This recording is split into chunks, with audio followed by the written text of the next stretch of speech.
എല്ലാവർക്കും നമസ്കാരം.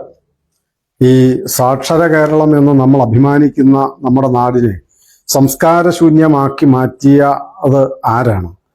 നമ്മൾ ഈ അടുത്ത കാലത്തെ ഏതാനും നാളുകളിലെ ചർച്ച മാത്രം നോക്കിയാൽ നമുക്കത് മനസ്സിലാവുന്നതാണ്.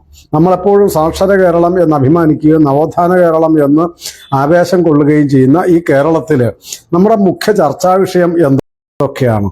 ഒന്ന്, ഇപ്പോൾ അടുത്ത നാളിലാണല്ലോ വന്നത്, 56 പേരോ മറ്റോ ചേർന്നിട്ട് ഒരു ചെറിയ കുട്ടിയെ, പെൺകുട്ടിയെ മയക്കുമരുന്ന് നൽകിയിട്ടും ലഹരി നൽകിയിട്ടും ഒക്കെ കൂട്ടബലാത്സംഗവും നാളുകളോളം കൊണ്ടു നടന്ന് പീഡിപ്പിക്കുകയും ബലാത്സംഗം ചെയ്യുകയൊക്കെ ചെയ്തു എന്നുള്ള വാർത്ത വന്നു. ഒന്നോ രണ്ടോ യാദൃശ്ചികമായി പറ്റിയ ഒരാളുടെ കേസല്ലല്ലോ. 56 പേരെന്ന് പറയുമ്പം ഇത്രയും നാള് കൊണ്ട് അങ്ങനെ സംഭവിച്ചു എന്ന് പറയുമ്പം അത് കേരളത്തിൻ്റെ വളർന്നു വരുന്ന തലമുറയുടെ ഒരു ജീവിത അവസ്ഥയല്ലേ കാണിക്കുന്നത്. അത് നമ്മൾ ചർച്ച ചെയ്തോ. കേരളം വേണ്ട പോലെ കേരളത്തിലെ രാഷ്ട്രീയക്കാർ, കേരളത്തിലെ ചാനലുകൾ, കേരളത്തിലെ മനഃശാസ്ത്ര വിദഗ്ധന്മാർ, പോലീസ് ഉദ്യോഗസ്ഥന്മാർ, സാമൂഹിക പ്രവർത്തകർ എല്ലാവരും കൂടി ചേർന്ന് ചർച്ച ചെയ്ത് കേരളത്തിൻ്റെ വളർന്നു വരുന്ന തലമുറയുടെ മനഃശാസ്ത്രം എന്തേ ഇങ്ങനെ ആയി പോയത് എന്ന് ചർച്ച ചെയ്യുകയും പരിഹാരം കാണുകയും ചെയ്യേണ്ടതായിരുന്നില്ലേ? നമ്മളത് ചർച്ച ചെയ്തോ? പോട്ടെ, കഴിഞ്ഞ ദിവസമല്ലേ തൃശ്ശൂർ തേക്കുംകാട് മൈതാനത്ത് വെച്ച് ഒരു 16 വയസ്സുകാരൻ ഒരു മുതിർന്ന ചെറുപ്പക്കാരനെ കുത്തിക്കൊന്നു. ഈ 16-കാരൻ്റെ കയ്യിൽ കത്തി എവിടുന്നാണ്? അവൻ കത്തിയായിട്ട് നടക്കാൻ, കത്തി എളിയിൽ തിരികെ നടക്കാൻ മാത്രം അവനെ അങ്ങനെ ചിന്തിപ്പിച്ചതാരാണ്? അവൻ ഏതോ 2 മറ്റു കുട്ടികളുമായിട്ട് ഇരുട്ടിൻ്റെ മറയിലേക്ക് പെൺകുട്ടികളെ കൂട്ടി പോകുന്നത് കണ്ടപ്പോൾ എന്താ ഇങ്ങനെ എന്ന് ചോദിക്കുകയോ മറ്റോ ചെയ്തതാണല്ലോ. എൻ്റെ വിശദാംശങ്ങളെല്ലാം എല്ലാവരും പത്രങ്ങളിൽ വായിച്ചതാണ്. കാരണം എന്തും ആവട്ടെ, ഒരു 16-കാരൻ ഒരു 10-35 വയസ്സുള്ള 40 വയസ്സുള്ള ഒരാളിൻ്റെ നേരെ 2ാം വാക്കിന് കത്തിയെടുത്ത് കുത്താനും കൊല്ലാനും അറപ്പില്ലാതെയായി പോയത് എന്തുകൊണ്ടാണെന്നാണ് ചർച്ച ചെയ്യേണ്ടത്. ആ ഒരു പയ്യന്റെ കാര്യം മാത്രമല്ല, ഇന്നലെ മറ്റോ അല്ലേ ഒരു 14 വയസ്സുള്ള ഒരാൾ മറ്റോ കുട്ടികളുടെ കേന്ദ്രത്തിൽ 14 വയസ്സോ മറ്റോ ഉള്ള ഒരു കുട്ടി വേറൊരു കുട്ടിയായിട്ട് പിണങ്ങിയിട്ട് ചുറ്റികയ്ക്ക് തലക്കടിച്ചു കൊന്നു. അതൊന്നും നമ്മുടെ ഒരു ചർച്ചാ വിഷയം, അത് നമ്മൾ ചർച്ച ചെയ്തു ഒന്നുമില്ല. തേക്കിൻകാട് മൈതാനത്തെ കൊലപാതകം നമുക്ക് ചർച്ച ചെയ്യണമെന്ന് തോന്നിയില്ല. വേണ്ട, അനേകം ഈ ചെറുപ്പക്കാർ ചേർന്നിട്ട് കുറച്ചു നാൾ മുമ്പാണല്ലോ വാർത്തയൊക്കെ വലുതായിട്ട് വന്നായിരുന്നു. പക്ഷെ നമ്മൾ കേരളം ഒരു വലിയ ഇഷ്യൂവിൻ്റെ മുകളിലാണ് എന്നുള്ള നിലയിൽ ചർച്ച ചെയ്യാത്ത ഒരു കാര്യമാണല്ലോ. വയനാട്ടിലെ ആ ഹോസ്റ്റലിൽ വെച്ച് ഒരു പയ്യനെ, ഒരു ചെറുപ്പക്കാരനെ, അതും കൂട്ടുകാരനെ, കൂടെ പഠിക്കുന്ന ആളിനെ, സഹപാഠിയെ കൂട്ടം ചേർന്ന് അനേകം ആൾക്കാർ, ചെറുപ്പക്കാർ കൂട്ടം ചേർന്ന് ദിവസങ്ങളോളം ക്രൂരമായി പീഡിപ്പിച്ച് ഇഞ്ചിഞ്ചായി കൊന്ന് രസിക്കണമെങ്കിൽ അത് വഴി പിഴച്ചു പോയതോ യാദൃശ്ചികമായി സംഭവിച്ചു പോയ ഒരു 1-2 കുട്ടികളുടെ കൈപ്പിഴയല്ലല്ലോ.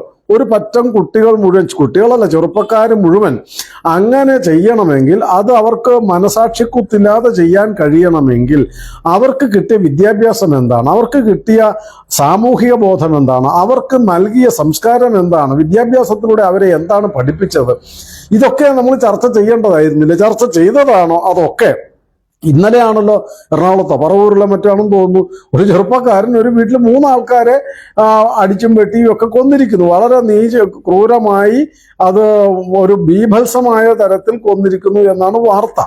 നമുക്ക് ചർച്ച ചെയ്യാൻ തോന്നിയോ? ഇല്ല. വയനാട്ടിലെ ഈ കൂട്ടം ചേർന്ന് ഒരു സഹജീവിയെ, സഹപാഠിയെ കുരുതി ചെയ്തത് നമുക്കൊരു വലിയ സാമൂഹിക പ്രശ്നമായിട്ട് തോന്നിയോ? ഇല്ലല്ലോ. ഇങ്ങനെ എന്തെല്ലാം കാര്യങ്ങൾ, പെൺകുട്ടികള് വിഷം കൊടുത്തു, ഇന്നിപ്പോൾ അതിൻ്റെ ഒരു ശിക്ഷയാണല്ലോ. സ്വന്തം കൂടെ പഠിക്കുന്ന ആളിനെ, സ്നേഹിച്ച ആളിനെ വിഷം കൊടുത്ത് കൊല്ലാൻ ഒരു മടിയുമില്ലാത്ത, ഇങ്ങനെ തൊട്ടതിനും പിടിച്ച് കൊട്ടേഷൻ കൊടുക്കുന്നു. കൂടെ പഠിച്ച ആളിനെ കൊല്ലാനോ ആക്രമിക്കാനോ കൊട്ടേഷൻ കൊടുക്കുന്നു. കൂടെ പഠിച്ച ആളിനെ, ഒന്നിച്ച് ജീവിക്കുന്ന ആളിനെ, ഇപ്പൊ അങ്ങനെയാണല്ലോ ലിവിങ് ടുഗദർ, അങ്ങനെ ജീവിക്കുന്ന ആളിനെ ഒരു സുപ്രഭാതത്തിൽ തള്ളിയിട്ട് കൊല്ലുന്നു.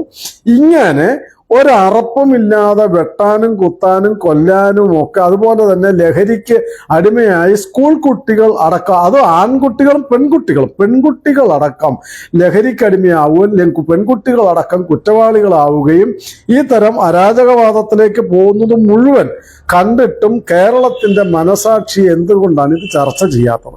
നമ്മൾ കഴിഞ്ഞ കുറച്ച് ദിവസമായിട്ട് ചർച്ച ചെയ്യുന്നത് എന്താണ്? കേരളം ചർച്ച ചെയ്യുന്ന വലിയൊരു സംഭവം പോലെ ചർച്ച ചെയ്യുന്നത് എന്താ? ഗോവൻ സ്വാമി സമാധിയായതാണോ അല്ലയോ?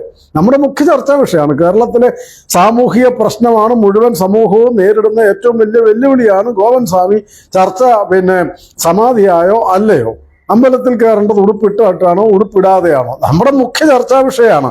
ഇങ്ങനെയൊക്കെ അധപ്പതിച്ചത് എന്തുകൊണ്ടാണ്? മുഖ്യമായ ഇത്തരം വിഷയങ്ങൾ നമ്മളൊരു സമൂഹം എന്നുള്ള നിലയിൽ, ഒരു സംസ്കാരമുള്ള മനുഷ്യ സമൂഹം എന്നുള്ള നിലയിൽ, വിദ്യാസമ്പന്നരായ ഒരു സമൂഹം എന്നുള്ള നിലയിൽ നമ്മളുടെ സമൂഹം ഇങ്ങനെ ആയി പോകുന്നതും ഈ പുതിയ തലമുറയിൽപ്പെട്ടവരിങ്ങനെ, അവരല്ല കുറ്റവാളികൾ. പുതിയ ചെറുപ്പക്കാരെല്ലാം വഴിപിഴയാണെന്ന് പറയുന്ന ഒരു രീതിയുണ്ട്. അവരല്ല അതിന് ഉത്തരവാദികൾ, അവരല്ല കുറ്റവാളികൾ. അവരെ അങ്ങനെ ആക്കി തീർത്തത് ആരാണ്? അതും ചർച്ച ചെയ്യേണ്ടതല്ലേ. അവരെ അങ്ങനെ ആക്കി തീർത്തത് ഒറ്റ വാക്കിൽ പറഞ്ഞാൽ, ഞാൻ അതൊരു രാഷ്ട്രീയ ആരോപണമായിട്ട് തന്നെ പറയാം, കേരളത്തെ ഇത്രമാത്രം സാംസ്കാരികമായി അധപ്പതിപ്പിച്ചത്, ആരോടും സ്നേഹമില്ലാതെ, ആരോടും വിധേയത്വമില്ലാതെ, ഒന്നിനോടും വിധേയത്വമില്ലാതെ, ആരെയും ബഹുമാനിക്കാതെ, ഒന്നിനെയും ആദരിക്കാതെ, ഒരു അഹങ്കാരികളുടെയും തന്നിഷ്ടക്കാരുടെയും ഒരു ലഹരിക്ക് കീഴ്പ്പെട്ട അലസരായ അല്ലെങ്കിൽ അരാജകവാദികളായ ആൾക്കാരാക്കി നമ്മുടെ കുട്ടികളെ മാറ്റിയത്, അധപ്പതിപ്പിച്ചത് ഒറ്റ വാക്കിൽ പറഞ്ഞാൽ കമ്മ്യൂണിസമാണ്, കമ്മ്യൂണിസ്റ്റ് പാർട്ടിയാണ്. ആ പാർട്ടിയുടെ സ്വാധീനം കൊണ്ടാണെങ്കിലും അല്ലെങ്കിലും ശരി, ഒരു പറ്റം മാധ്യമങ്ങളും ഓരോ ചാനലിലും ഒക്കെ, ഇന്നലെ മറ്റാണെന്ന് തോന്നുന്നു 24 ഏതൊരു ചാനലിലൊരു പെൺകുട്ടി എന്തെല്ലാം വൃത്തികെട്ട തരത്തിലാണ് ഒരു ഈ സമാധി പ്രശ്നത്തെ കൈകാര്യം ചെയ്യുന്നത്. അതാണോ കേരളം നേരിടുന്ന ഏറ്റവും വലിയ പ്രശ്നം? സമൂഹത്തിലെ ഏറ്റവും ഗുരുതരമായ പ്രശ്നത്തെ സമൂഹത്തിന്റെ ശ്രദ്ധയിൽ കൊണ്ടുവന്ന് അതിന് പരിഹാരത്തെക്കുറിച്ച് ചർച്ച ചെയ്യുകയും സമൂഹത്തെ നേർവഴിക്ക് നയിക്കുകയും ചെയ്യേണ്ടതാണ് മാധ്യമങ്ങൾ. അതിനാണ് മാധ്യമപ്രവർത്തനം നടത്തേണ്ടത്. അവര് സമൂഹ ശ്രദ്ധയിലേക്ക് കൊണ്ടുവരേണ്ട ഇഷ്യൂസിനെ കൊണ്ടുവരിക ചെയ്യേണ്ടത്. ഒരു ഒറ്റപ്പെട്ട ഒരു വ്യക്തിയുടെ ഒരു സംഭവത്തെ കൊണ്ട് ഈ സാമൂഹിക പ്രശ്നം എന്തുകൊണ്ടാണ് ഈ 56 പേര് ചേർന്ന് 10-15 വയസ്സുള്ള ഒരു കുട്ടിയെ ഇത്ര ക്രൂരമായി ഇത്ര നാളുകൊണ്ട് പീഡിപ്പിച്ചത്? കേരളത്തിൽ ദിവസങ്ങളോളം ചർച്ച ചെയ്ത്, ഒരു സാമൂഹിക പ്രശ്നം എന്നുള്ള നിലയ്ക്ക് ചർച്ച ചെയ്ത് അതിനെന്താ പരിഹാരം, ഇങ്ങനെ സംഭവിക്കാതിരിക്കാൻ എന്താ ചെയ്യേണ്ടതെന്ന് ചർച്ച ചെയ്യേണ്ടതല്ലേ. നമ്മുടെ സ്കൂൾ കുട്ടികളടക്കം ലഹരിക്കടിമയാവുന്നത് എന്തുകൊണ്ടാണ്? ലഹരിക്ക് അടിമയാവുന്നു എന്ന് പറഞ്ഞാൽ പോരാ, അത് എന്തുകൊണ്ട് അവരങ്ങനെ ആവുന്നു എന്ന് ചർച്ച ചെയ്യേണ്ടതല്ലേ.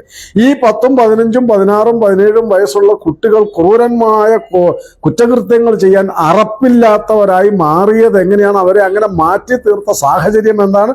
ആ സാഹചര്യം സൃഷ്ടിച്ചതാരാണ്? ചർച്ച ചെയ്യണ്ടേ? അതല്ലേ നമ്മൾ ചർച്ച ചെയ്യേണ്ടത്. തൊട്ടതിനും പിടിച്ചതിനുമൊക്കെ വിവാഹമോചനം പോരാ, വിവാഹം തന്നെ വേണ്ട എന്ന് പറഞ്ഞ് ലിവിങ് ടുഗദർ എന്നൊക്കെ പറഞ്ഞുകൊണ്ട് ഒരു തരം അരാജക ജീവിതം നയിക്കുന്ന യുവതലമുറയെ സൃഷ്ടിച്ചത് ആരാണ്? എന്തിനാണ് അവരെ സൃഷ്ടിച്ചതിന്റെ ഉദ്ദേശം എന്താണ്? ലക്ഷ്യം എന്താണ്? അത് ചർച്ച ചെയ്യണ്ടേ? ഇത്തരം എന്തെല്ലാം സാമൂഹിക പ്രശ്നങ്ങൾ നമ്മൾ നേരിട്ടുകൊണ്ടിരിക്കുന്നു. വൃദ്ധജനങ്ങൾ മുഴുവൻ തെരുവിൽ തള്ളപ്പെടുന്നു, കുടുംബം മുഴുവൻ അനാഥമാകുന്നു, ഭാര്യാഭർത്താക്കന്മാർ വേർപിരിയുന്നു, അച്ഛനും അമ്മയും മക്കളും എന്നുള്ളൊരു കുടുംബസങ്കല്പം നശിപ്പിച്ചു കളയുന്നു. ഇതൊക്കെ എന്തുകൊണ്ടാണ്? ഇതൊരു സാമൂഹിക പ്രശ്നമായി തോന്നുകയും ആ സാമൂഹിക പ്രശ്നത്തെ അതിൻ്റെതായ അടിസ്ഥാനത്തിൽ വിശകലനം ചെയ്ത് ഇതെന്തുകൊണ്ടുണ്ടായി എന്ന് ആദ്യവും, ആര് സൃഷ്ടിച്ചു എന്നുള്ളത് രണ്ടാമതും, ഇതിന് പരിഹാരം എന്താണ് എന്നുള്ളതുമാണ് കേരളത്തിലെ രാഷ്ട്രീയക്കാരും സാമൂഹിക പ്രവർത്തകരും സംഘടനാ പ്രവർത്തകരും മാധ്യമങ്ങളൊക്കെ പ്രത്യേകിച്ചും ചർച്ച ചെയ്യേണ്ടത്. അതിന് പകരം ആരുടെയെങ്കിലും ഒരു മതപര അല്ലെങ്കിൽ എന്തെങ്കിലും ഒരു വ്യക്തിപരമായ താല്പര്യത്തിന്റെ പേരിൽ മരിച്ച ഒരാളിനെ പൊക്കിക്കൊണ്ട് നടന്നിട്ട് അതിന് ലോകത്തിലെ വലിയ അസ്വാഭാവിക സംഭവം നടന്നു എന്ന് പറഞ്ഞുകൊണ്ടൊക്കെ മാധ്യമങ്ങൾ ആഘോഷിക്കണമെങ്കിൽ എത്രമാത്രം മാനസികമായി തരം താണവരാണ് നമ്മുടെ കേരളത്തിലെ മാധ്യമങ്ങളും ഈ സാഹചര്യമൊക്കെ സൃഷ്ടിച്ച, ഈ കുട്ടികളെ വഴിപിഴപ്പിച്ച സാഹചര്യം സൃഷ്ടിച്ച, ഈ യുവാക്കളെ ഇത്തരം അഹങ്കാരികളോ അക്രമികളോ ആക്കി മാറ്റാനുള്ള സാഹചര്യത്തിലേക്ക് അവരെ എത്തിച്ചത് കമ്മ്യൂണിസമാണ്, കമ്മ്യൂണിസ്റ്റ് പാർട്ടിയാണ്. ഇതാണ് കേരളം ചർച്ച ചെയ്യേണ്ടത്. ഈ സാഹചര്യത്തിലേക്ക്, ഈ ഗതികെട്ട അവസ്ഥയിലേക്ക് കേരളത്തെ എത്തിച്ച കമ്മ്യൂണിസത്തെക്കുറിച്ചും ഈ സാഹചര്യത്തിൽ നിന്നും നമ്മുടെ മുഴുവൻ സമൂഹത്തെ, കക്ഷി രാഷ്ട്രീയ ഭേദമന്യേ മുഴുവൻ സമൂഹത്തിനെയും വളർന്നു വരുന്ന തലമുറയെയും രക്ഷിച്ചെടുക്കുന്നതിനുള്ള മാർഗങ്ങൾ എന്ന് ചർച്ച ചെയ്യുകയും ചർച്ച ചെയ്യിപ്പിക്കുകയും ചെയ്യുന്നതിന് പകരം ഒരു വിലകെട്ട മാധ്യമ വ്യഭിചാരം നടത്തുന്ന തരത്തിലേക്ക് ഒരു പറ്റം മാധ്യമങ്ങളും മാധ്യമ പ്രവർത്തകരും ഒരു പറ്റം രാഷ്ട്രീയക്കാരും പാർട്ടികളും ചില പാർട്ടികളും ഒക്കെ ഇങ്ങനെ അധപ്പതിക്കുന്നത് സാക്ഷര കേരളത്തിനെന്നല്ല, ഒരു കേരളത്തിനും ഒരു തരത്തിലുള്ള സമൂഹത്തിനും ചേർന്നതല്ല എന്ന് മനസ്സിലാക്കിക്കൊണ്ട് യഥാർത്ഥ കാര്യം ചർച്ച ചെയ്യേണ്ട യഥാർത്ഥ വിഷയം ചർച്ച ചെയ്യാനും അതിലൂടെ സമൂഹത്തെ നേർവഴിക്ക് നയിക്കാനും പുതിയ തലമുറകളെ സാമൂഹിക ബോധമുള്ളവരും സംസ്കാരമുള്ളവരുമാക്കി മാറ്റാനുള്ള ശ്രമങ്ങളാണ് ചർച്ച ചെയ്യേണ്ടത് എന്ന് അഭ്യർത്ഥിക്കുന്നു. നമസ്കാരം.